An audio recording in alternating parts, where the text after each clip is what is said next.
Reducing stress, administrative burden, redundancy, and paperwork. Refocusing healthcare services to meet consumers where they are in their health journey. Extending care from a distance through telehealth and virtual consults. And augmenting healthcare through the use of artificial intelligence to capture notes from appointments. These are just some of the examples and pressing topics related to the changing workforce in healthcare.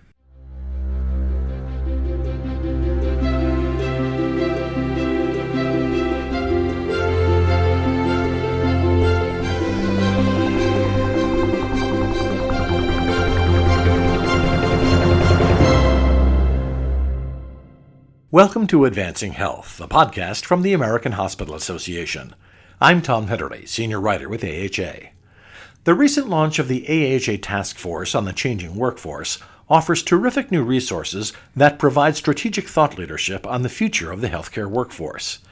It's an important subject. The healthcare sector has become the largest employer in the U.S.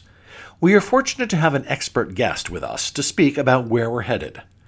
Stacy Blanchard is a Senior Managing Director at Accenture. She has nearly 20 years of experience assisting clients with complex enterprise transformation, the future of work, disrupting HR as we know it, and preparing executives to lead fundamental cultural change within their organizations. Over the past 5 years, she has specialized in healthcare and today leads the North American Talent and Organization practice for Accenture.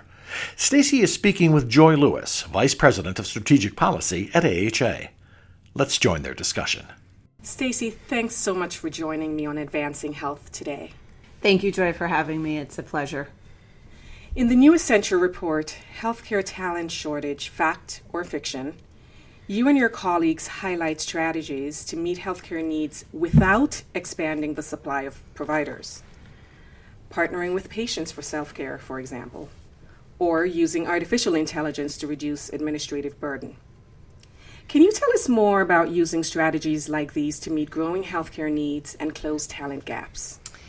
Certainly. I think it's a big question, Joy. And I think the place where we may want to start is just for everybody that's listening to just take one small step back. And I think the step back is one to say we all have got to start at a place that imagines a certain type of healthcare in the future. And we may or may not all be there. And we would say, and I think most would say, it's not going to be just in solving for the four walls of a hospital or in the four walls of a clinic. And so when we answer the question, and we'll get to the question, I think it's just stepping back and saying, how are we imagining care of the future? Why are we imagining care of the future in a particular way? And then what does that then mean in the way that we not just optimize talent, but really truly serve the consumer where they are? So a couple of things that I think I would share first. One is, I think in this question, there's a lot of worry today about how automation is driving jobs away or robots are taking over. Our reality is robots are not going to take over the planet. Our reality is that it's about a human and machine environment. We are going to have still high demand for doctors, still high demand for clinicians. I would say actually unparalleled demand for those types of skills and a number of other skills. You're going to see the actual labor market grow 25% ahead of what you're seeing in the rest of the economy. You're also going to see different kinds of work that come up. So if we envision a place in the future where we are delivering care at the point of meeting the consumer where they are, then the kinds of jobs that exist today, technically at some point here very soon, we're going to be hiring for jobs that we don't even have defined today. So the growth is going to be incredible. At the same time, how we're thoughtful about how we get after that growth, I think is the trick and the challenge to everybody that's out there in the market. If we look at the overall U.S. employment market, we are predicting that there's about 47% of that market that is at quote unquote risk of automation. That's a different percentage for healthcare, Joy, than it may be for the overall U.S. employment market, but it's a pretty significant percentage. But one job is not the same job to another job in terms of automation. So if I am a patient financial expert and you are a nurse, the degree of automation impact for you versus me, it's night and day. So it could be up to 50% of my job. It could be 7 to 10% of your job. If we drive automation in a responsible way, it also means that the way that we think about the 10% for the nurse is being very thoughtful about how we add a level of engagement and joy back into your job, and actually evolve the way that work is being done, not just robots taking over and eliminating positions, full stop. I think the other thing, just as you reference the piece for Accenture around the Workforce 2030 that we put forward, is what it really does is it challenges the supply and demand curve, because every piece of research out there essentially says shortage. And so back to the opening point of saying, if we are starting to solve that equation of supply and demand within the existing four walls of a hospital and the existing four walls of a clinic, then we're just going to keep trying to repeat what we're doing today. If, however, we're reimagining healthcare and we are really meeting the consumer where they are, then the question becomes, if you pull every lever out there that you can as a business, there's no silver bullet, but if you pull every one, our view is we have got less of a crisis on our hands than we believe. The challenge is, are we really ready to pull all those levers? Because that's the hard part, right? Which is pretty seismic change from the traditional way that we've approached business. So you're describing what I like to refer to as the spigot response. Okay. So let's just produce more, put more in the pipeline. Right. More. Turn the faucet on. And to your point, we may need some new thinking. Yes. So it sounds like what we also have to do is balance addressing current trends with planning strategically for the future. What trends do you believe are driving this need to explore these new strategies?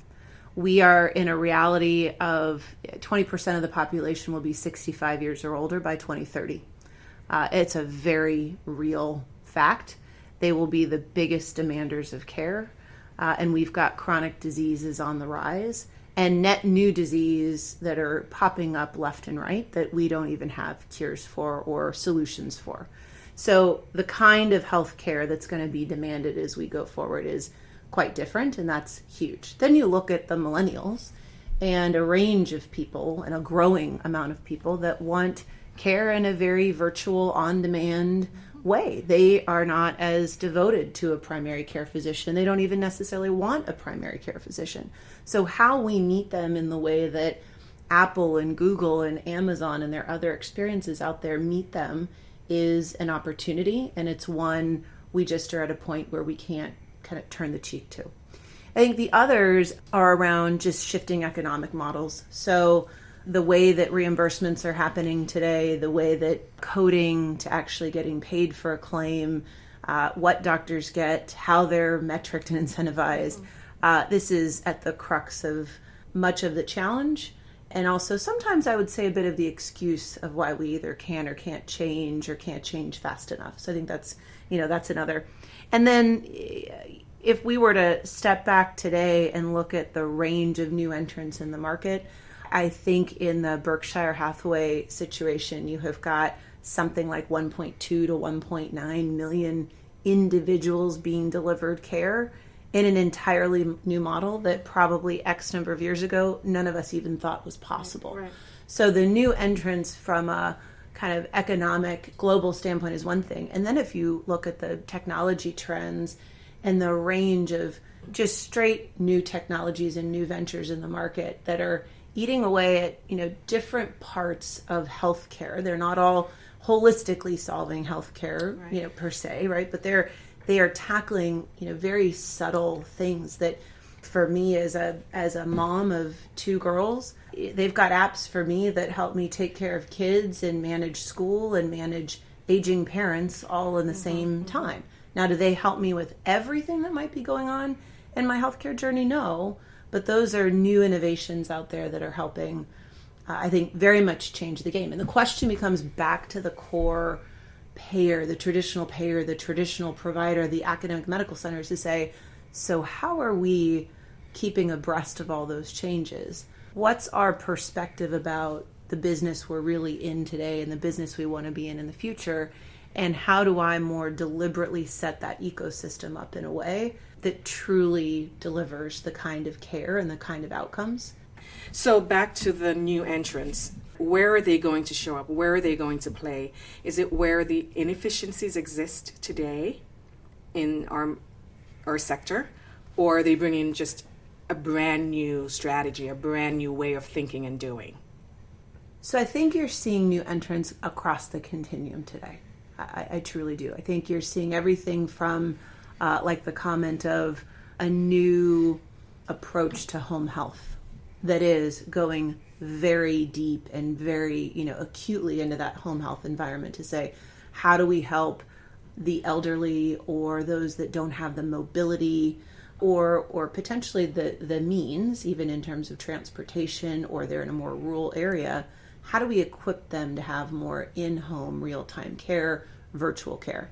And there's a host of, we could go through all the list of the places that are new entrants in that, but that's one area. And then I think you've got others that are trying to take on a much more holistic, names you and I know very well, and most of our listeners probably do as well. They're probably members, where you've got a much more integrated healthcare system. The question may become, again, is at the pace that it's all coming into the market, what really is the right set of capabilities and solutions given the market, any of our organizations out there or listeners out there might be thinking of in terms of their current scope and their mission, and then where they're trying to go to. So what's the right set of capabilities and the right set of ecosystem? Mm-hmm.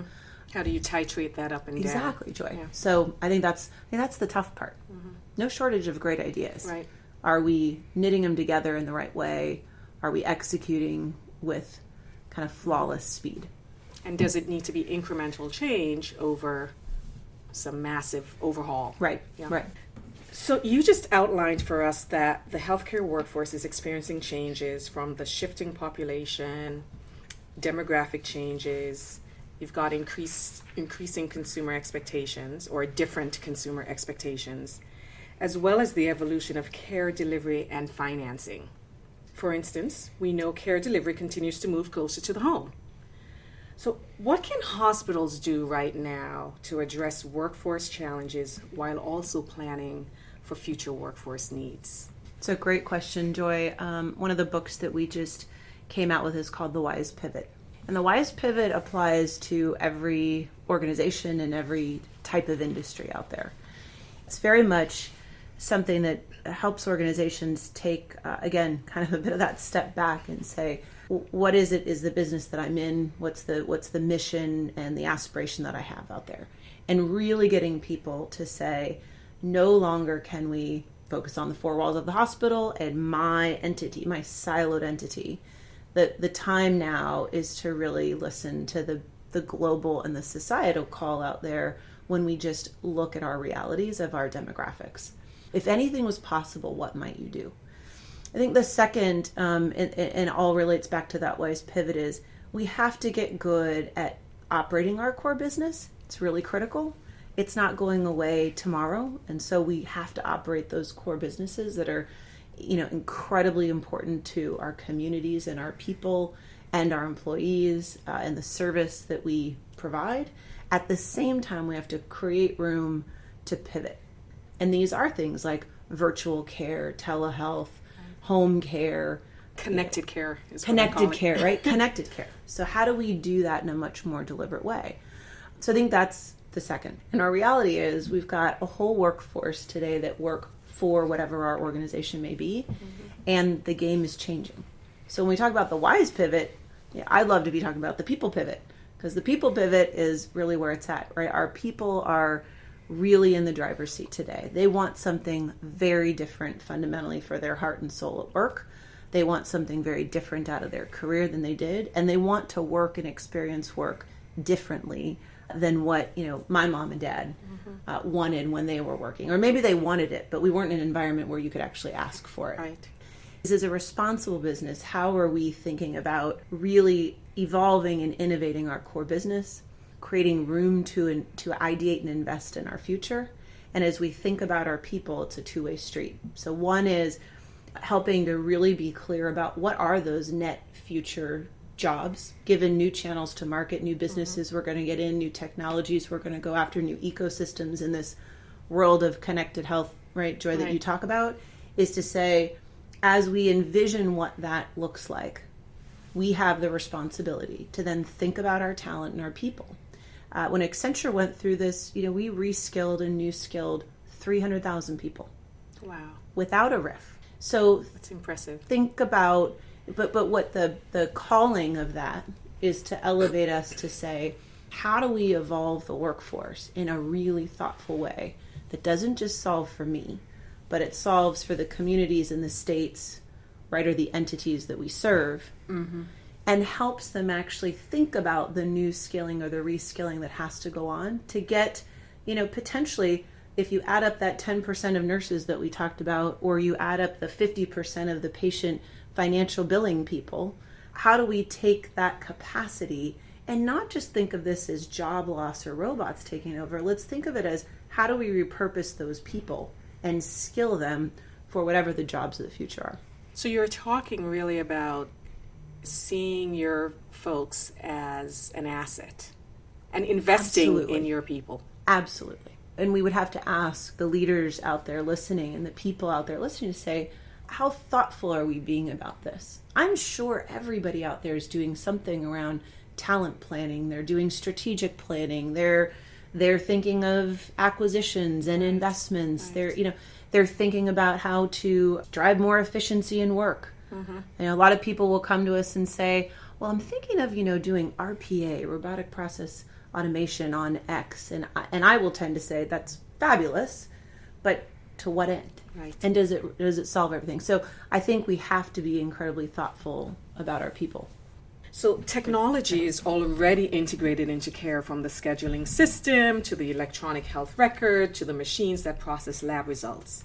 However, people tend to still be fearful of new technology and worry that it's going to replace their current roles, especially when we start talking about the use of AI and machine learning. What would you say are the key takeaways you want hospital executives to know when thinking about using AI, or when talking about the interaction between AI and the workforce? Our chief strategist and transformation technology officer would say, Paul, he would say, this could be the most human-centric time of our lives. And so I think for organizations, when we are not responsible about the way that we use technology and it creates fear and angst, or we impart technology into some process or job and we simply remove roles in an isolated moment, that would create some fear. It's unclear. Is that going to be done everywhere? How does it fit into a strategy? So back to the point of saying, how is it that we are actually envisioning the future of healthcare being delivered? Joy is where it's got to start. What exactly are we aiming to solve for, and why does it matter? And putting technology in the context of that, putting technology in the context of efficiency and joy of the work, so that the humans, all of us that love parts of our job that we do, and then we all are, if we're honest with ourselves, we're all frustrated by certain parts of our job. How do we help augment that and evolve that over time? So what we use machines for are to give us superpowers, not to make it, something that we are fearful of. So one of the things we intend to explore with this changing workforce task force that the AHA is launching is this notion and the idea of how can we coalesce around that desired end state, right? So what's the direction? What's our North Star? So that's going to be a very important conversation to have with this group. And no time like the present to have a leader in a group like this, I think, with a voice and influence out in the market.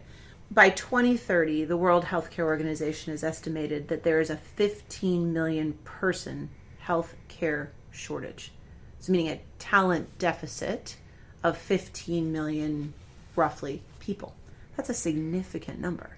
But again, are we all envisioning the same endpoint? Correct. To your question, Joy. Unsure, and I would say I'm concerned about that, which is why I think this task force makes, just an incredible amount of sense right now.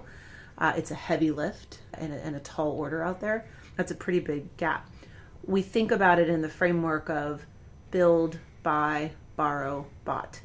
And that framework of build, buy, borrow, bot in the context of everything we've talked about today is to say, as I understand the way the workforce is going to need to shift to serve that future business of ours, whatever that business may be, how we then are deliberate about what am I building, what am I buying, what am I borrowing, and then bought is just a term for all things automation, although there are a bazillion different kinds of automation.